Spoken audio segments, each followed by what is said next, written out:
everyone, and thank you very much for being in today's webinar. And I'm going to talk about the Los Pedroches Protected Designation of Origin Iberian Ham value chain, which is the one that we are working on it at the University of Córdoba in Spain. So those of you that have tried Iberian ham or jamón ibérico may agree with me that is a very delicious product. But at the same time, not just being delicious, this product is also considered a healthy and a very top quality product. And I'm going to briefly explain why it is a healthy product and why we have chosen it as our value chain. So because for the final product to be considered as Iberian ham, there's some specific requirements that should be fulfilled in the value chain. So the first key point is that this value chain is about a specific traditional local Iberian pigs breed. And in the second place, the key point is that these breeds are raised under a very extensive system, which means that they can happily and freely move among these beautiful holm oak trees. And believe me, they have lots of exercises and workouts. And the third point is about their diet, that the acorns that you can see on the right side picture, which is actually the fruit and nuts from these holm oak trees, is one of the basic components of their diet. So these three elements give rise to this unsaturated fat marbling that you can see in the middle picture, and that's actually represent this characteristic of being healthy and also delicious. But why we have choose this value chain for our moving analysis, it has to do a lot with the unique social ecological system that support the whole value chain. And that is a unique system that you can find it in the southwest of Iberian Peninsula. It is called Dehesa in Spain and Montado in Portugal.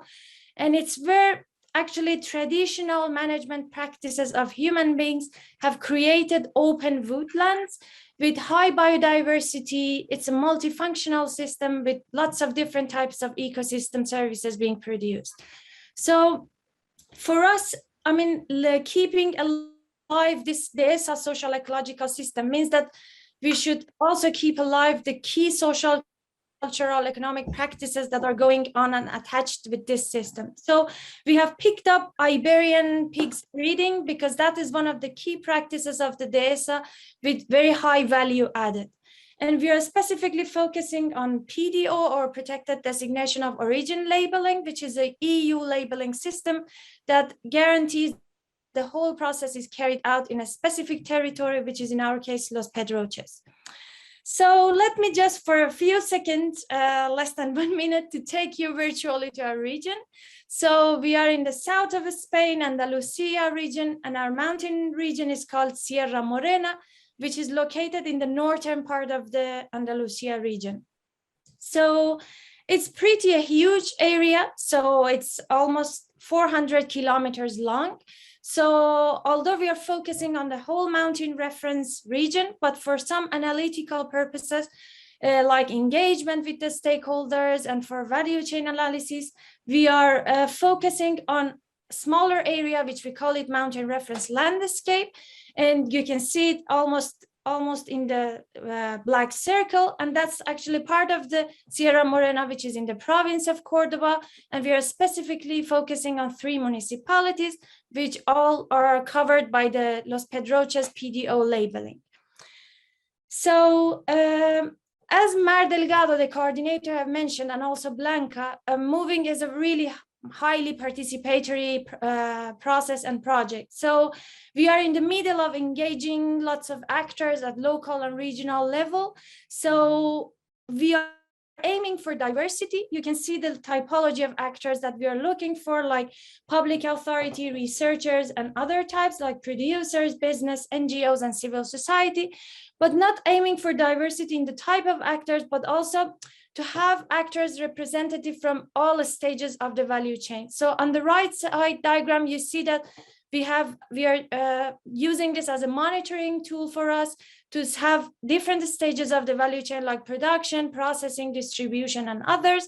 So the actors that are located in the middle circle, closer to the center, are those that have confirmed that will be like our core members that will hand in hand work with us during the 4 years of the project. And these that are outside of the circle, those are the actors that we have identified, but we are in the process of inviting them or receiving their confirmation to be involved in our multi-actor platform. So it's an ongoing process. It's really beautiful, but at the same time challenging, because we really want to make moving their project also. So we need to match our interests so that hopefully this multi-actor platform will last even after the duration of the project. And as Mar has mentioned, we are in the process of finalizing our participatory vulnerability analysis of the land use system. So I'm going to share a little bit of the findings, first findings. So in our region, as I mentioned, acorns are the key component of the diet of these pigs. So for us, these holm oak trees are essential for our system, for the continuation of this practice.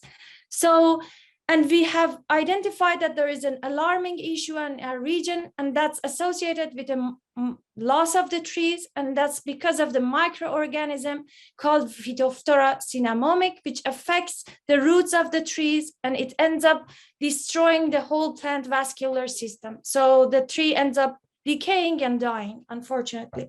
And the recovery is very slow, because just for your information, each holm oak tree takes like 20 years to start producing acorns and almost 40 years to reach its maximum production. So we're talking about a very slow recovery process. So with our stakeholders, we have identified that main causes for tree loss are stocking density, drought periods, and poor soil management and pruning, because all these weaken the trees and make them more susceptible to this specific disease. But at the same time, higher temperature, that as the same of the drought periods are a result of the climate change, are making the winter dormancy periods shorter, and that also enhances the likelihood of the disease. And beside these elements, we have identified one more like additional, I would say, social threat in the region, and that's actually, it's the lack of generational replacement, and it's consequent threat of losing the traditional knowledge for the management of the data.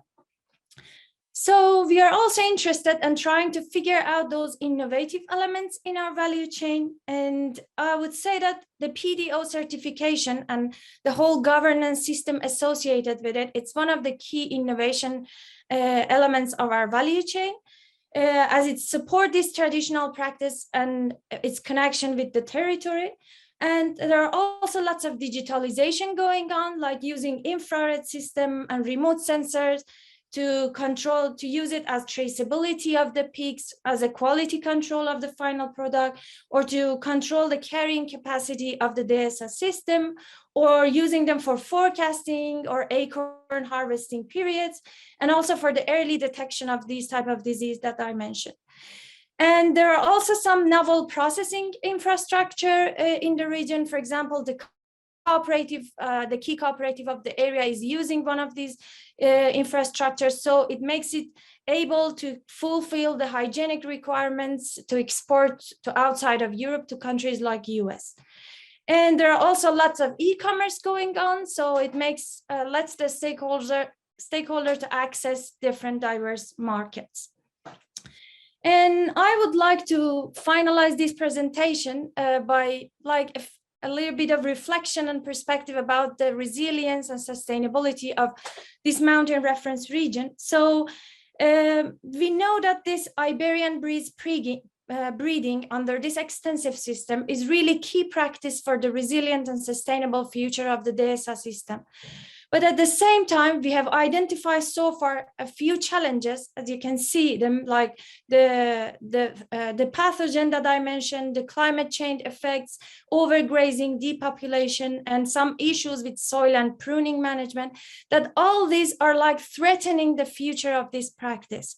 So we are now in moving, we believe that moving gives us this unique opportunity that we can work hand in hand closely with our stakeholders, and to to extensively and deeply analyze each stage of this value chain to see who are the actors that are taking actions, who are the actors that are taking the decisions, who are contributing to the creation of the value, and who are receiving these values, and where are the opportunities and challenges located in this value chain, to hopefully together co-design conducive policy environments that will be able to support local actors in their practices. And this way, hopefully, we contribute to the resilient and sustainable future of this region.